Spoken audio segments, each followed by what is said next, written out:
Hey everyone, welcome back to the channel and welcome back to the Mets Performance Lab. Been in here doing some data analysis on a few athletes doing their recent VO2 max testing here. Getting some really interesting insights, and with a lot of marathons coming up in Australia as we head through this part of the year, in particular here in Melbourne, we got Melbourne Marathon in only a couple of months' time. I've been chatting a lot to runners about what should we do in our zone 2 or our long, slow, continuous run, whatever you want to call it, building those base Ks, developing the fundamentals in terms of our aerobic engine to be able to make sure that we can get through that marathon in the first place, building enough volume that we're resilient enough throughout the training program as well, and getting most of the work done. But when we go and we break down the lab data, we get a couple of ways we can monitor the intensity throughout those sessions.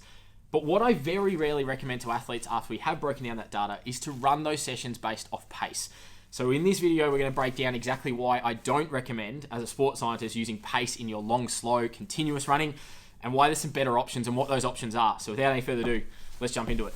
Now, the reason I say don't use pace in your long, slow, continuous runs, for the most part, for a lot of athletes, in particular amateur athletes, it's just not practical. Some of us live in flat areas, which is great, so you might be able to use pace, but some of us live in undulating areas. So running to a pace, or if you prefer trail running, it's not really going to work. It's going to be too variable. Let's say the top of your zone 2 is like 5 minute or 5 minute 30 per kilometer. If you're cruising along at 5:30s on the flat, great. If you're cruising along at 5:30s and you have to go up and down hills, it's just going to be impossible to actually stay within the physiological demand that we're looking for. You're going to see heart rate rise way too high. You're going to be exerting more than you need to, because running 5:30 up a hill is not the same as running 5:30 on the flat. I think we can all understand that. So pace, for the most part, isn't the most practical.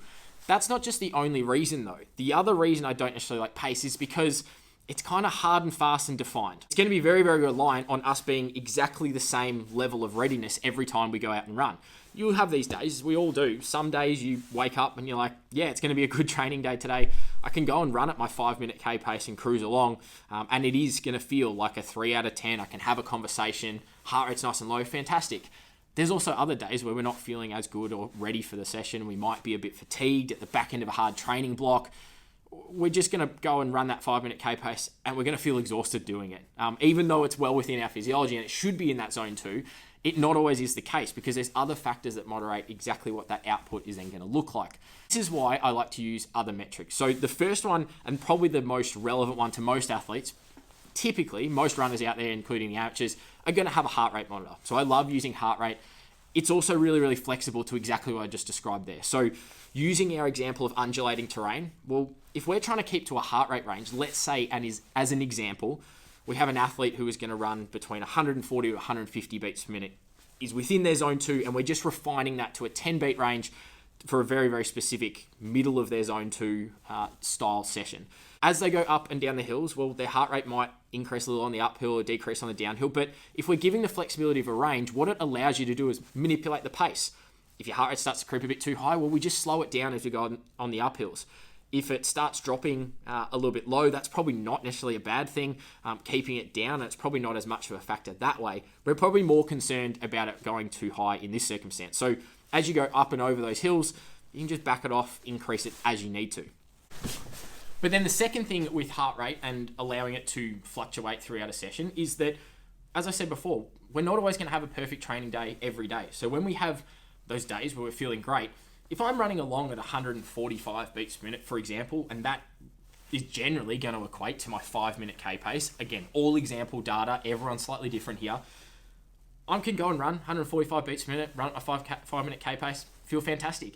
If I feel really good and I've well rested, well recovered, maybe come off a deload week, so I'm really ready to go, that 145 beats per minute within my zone 2, very comfortable run, I might actually be able to run a little bit quicker if I'm on, say, a flat course or wherever I'm running, because I'm feeling ready and prepared for it. In that circumstance, just allow yourself to run that bit quicker, but we're keeping it within the same physiological investment, if you like. My body internally is working just as hard.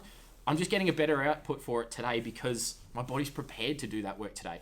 On the flip side, if we're not having such a great training day, we're a bit fatigued, didn't quite sleep well, what it's then going to lead to is we're going to see heart rate rise a little bit quicker. So maybe I get to that 145 beats per minute a little bit faster in the session, and I might not be running as quick today. I might only be running 5:15 or 5:30 pace. So it's a lot slower than what I'm typically used to, but my heart rate's still at the same point. So this is my body telling me that okay, maybe this is going to be a little bit more stressful for me today. Let's just manage the run. We'll just take the hit here. We'll run a little bit slower today, but we're still going to get the same out of it. Because at the end of the day, if we look at the internal investment, the physiological investment, if I have a 60-minute period where I run at 145 beats per minute, that's going to come out pretty similar if I ran that at 5:30 pace, or if I ran that at 5-minute pace, or if I ran that at 4:30 pace. Yes, the distance and the kilometers is different, but what I'm actually allowing myself to do is accumulate more Ks when I'm ready to absorb that load, or ready to handle it, able to handle it, and actually going to reduce the kilometers when I might be a bit more under the pump. I'm still getting an hour's worth of stimulus, which is the part that we need from an adaptation perspective. An hour at 145 in this circumstance is all I really need to see that adaptation occur, or drive the stimulus required to produce the adaptation. We don't necessarily worry about, is it 8 kilometers, is it 10 kilometers, is it 15? That fluctuation, yes, you want to keep an eye on how that's tracking, but that's going to be pretty insignificant in the grand scheme of things. Using the time and the heart rate connection is a much easier way to manipulate your training load week in, week out, day in, day out as well. So then we come to some of our other things, like our stride power meter. These things are great. I've been using it the last little while, and I might put up a video on the channel in not too long, sort of taking you through my thoughts and uses and how I've found using stride.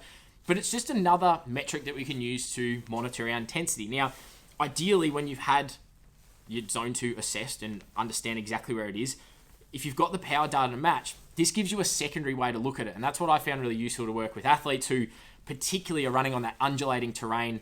It's hard to know, well, how much should I back the pace off? How much should I pick it up to maintain that heart rate?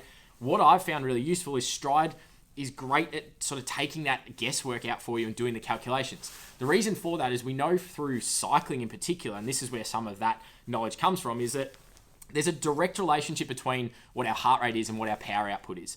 So it's very easy to understand if I'm running at 220 watts, I know my heart rate should be whatever the output is. Again, coming back to our example, let's say 220 watts running was the equivalent of our 145 beats per minute. So if I'm running it at 220 watts, I know that my heart rate is going to have that direct physiological investment. So if I forgot my heart rate strap, or it's the battery died and I've only got my stride, I know I'm going to be hitting the right range. And then as I go up and down those hills, well, as long as I adjust myself and look at that power output and I'm exerting the same amount, 220 consistently, up, down, I'm going to be staying exactly where I need it to be. And that's my personal experience as well. And I found that is that going and running on some trails versus a flat, I'm getting that consistency that I want in all of these different types of sessions by using power rather than trying to do the mental gymnastics to be able to calculate, should I run quicker, slower? Am I going okay? Like, is this too hard today or not? Heart rate is probably my primary, but stride's actually been a really great way to give me a secondary metric to confirm that I'm at the right intensity. So those are my quick thoughts on why I don't like prescribing or recommending using pace in your long, slow, zone 2, easy runs for athletes, and why I prefer typically heart rate for most people. But if you've got something like a stride power meter, a great secondary metric to use, it's just going to give you better control, and it's also going to allow you to have that more dynamic fluctuation and really capitalize on those really good training days, but also not bury yourself too far in a hole on the days you aren't having such a great time, because we all know we definitely have those just as much as we have the good training days as well. If you've got any thoughts on this topic, what do you use? Let me know in the comments down below. Do you use pace? Do you use heart rate? Do you use power? Do you use a combination of these? And how do you analyze the data? Always interested in your thoughts, so leave them down below. If you want to get in touch, send me a message or any questions or anything like that, either leave them in the comments or head over to my Instagram at NJ_sportscience. Leave a question there. Always happy to hear from you guys as well. Otherwise, I'm going to leave it there for today. I've got to go out and get a training session done, but we'll catch you in the next one.